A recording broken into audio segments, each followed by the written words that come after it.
Welcome to a deeply entrenched systemic paradox that is hiding in plain sight. Every year, millions of students walk into classrooms across the Caribbean. They have local teachers, wear local uniforms, and take exams with Caribbean names. But right beneath that localized surface lies a hidden architecture. It's an education system fundamentally designed to manufacture compliant workers for other people's economies, rather than owners of their own. Think about it.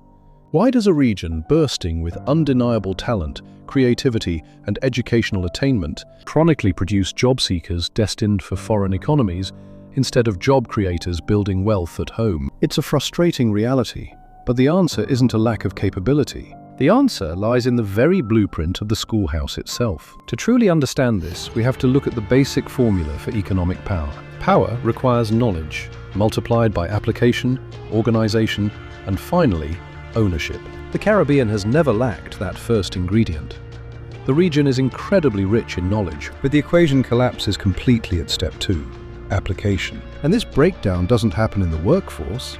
It happens right inside the school building. Years before these incredibly bright graduates even reach the labor market, the curriculum structurally undertrains them. It bypasses the vital subsequent steps of organization and ownership. Why? Because the foundation is a colonial blueprint, handed down, not designed by us. It is a historical architecture, built to extract and control, not to empower and create. If we want to change our future, we have to lift the hood on this broken machine. We must redesign our educational architecture so that our students are no longer just built to obey, but empowered to build.